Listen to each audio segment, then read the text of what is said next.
오늘 아침 신문 시작합니다. 요즘 대기업과 공공기관 채용 과정에 인공지능 AI 면접을 도입하는 사례가 늘고 있다는 기사 먼저 보겠습니다. 네, 중앙일보입니다.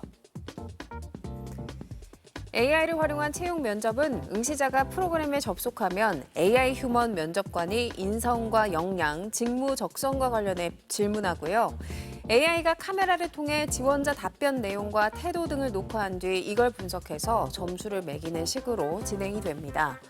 AI 면접관은 대기업 전현직 인사 담당자 등 채용 전문가 100여 명이 지원자 30여만 명의 면접 동영상을 보고 평가한 내용을 학습한 프로그램인데요.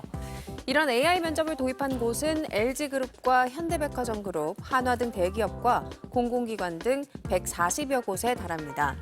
기존 학벌과 성적 등 스펙 위주 채용 방식이 한계에 다다르며 맞춤형 인재를 찾기 위해 기업들이 AI 면접으로 눈을 돌리고 있는 것으로 분석되는데요.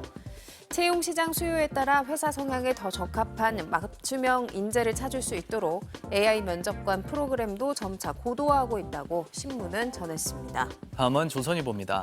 배달 플랫폼 업체들이 그동안 배달 사각지대에 있던 정육점과 방앗간, 문구점 같은 골목 상권으로 가맹업소를 확장하고 있다는 소식입니다.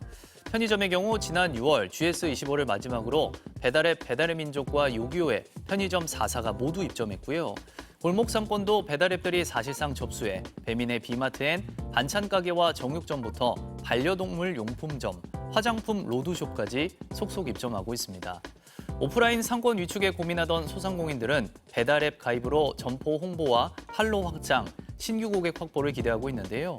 하지만 장기적으로 보면 지나친 배달 플랫폼 의존에 따른 배달 수수료 부담을 경계해야 한다는 지적도 나온다고 신문은 전했습니다. 이어서 한국일보입니다.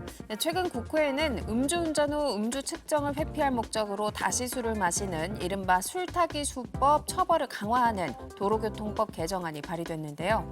김호중 방지법이라는 이름이 붙자 팬들이 격렬하게 반발하고 있습니다. 가수 김호중 씨는 지난 5월 음주 상태로 운전하다 사고를 낸 뒤 추가로 술을 구매해 마시고 매니저가 허위로 자수하게 해 수사에 혼선을 줬는데요. 이후 모방범죄가 잇따르면서 국회 법안 발의까지 이르게 됐습니다. 하지만 법안 취지에 공감하는 여론과 달리 법안을 발의한 여당 의원 블로그에는 한 젊은이의 인생을 파괴하는 일이라거나 악법에 반대한다는 내용의 비난 댓글이 1,300여 개 넘게 달렸고요. 국회 의원 정보 시스템에도 6,000개 넘는 반대 의견이 등록됐습니다. 김호중 방지법처럼 법안 발의에 큰 영향을 준 사건 관계자 이름을 별칭으로 사용하는 소위 네이밍법에 대한 찬반 논란도 일고 있는데요. 공론화 효과가 높다는 장점과 과도한 사회적 낙인이 우려된다는 목소리가 엇갈리고 있다고 신문은 전했습니다. 다음은 지역신문 기사 살펴보겠습니다. 먼저 전남일보입니다. 여름 휴가철 버려지는 반려동물이 늘고 있어서 지자체들이 골머리를 앓고 있습니다. 전남도에 따르면 지난 한 해 동안 집계된 유기동물 숫자는 9,703마리로 여름 휴가철인 7월엔 875마리, 8월엔 904마리가 유기됐습니다. 키우던 반려동물을 유기할 경우 동물보호법에 따라 300만 원 이하의 벌금형에 처할 수 있는데요. 전남의 유기동물보호소는 원칙적으로 유기동물 20마리당 1명의 관리 인력이 배치되지만 늘어가는 유기동물 수에 비해 관리 인력이 부족해 어려움을 겪고 있습니다. 끝으로 강원일보입니다. 올여름 계속되는 폭염으로 벌들의 활동도 활발해지며 벌 쏘임 사고로 인한 인명피해가 급증하고 있습니다. 강원도 소방본부는 지난 6, 7월 2달간 벌집 제거를 위해서 9,000번 넘게 출동했는데요. 지난해 같은 기간보다 출동 횟수가 약 55% 늘었습니다. 벌쏘임 환자도 2달간 총 370명에 달했는데요. 추석을 앞두고 벌초와 성묘 인파가 늘어 벌쏘임 사고 위험이 커지고 있고요.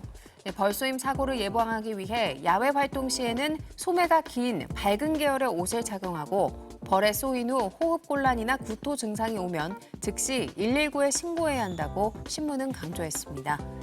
지금까지 오늘 아침 신문이었습니다.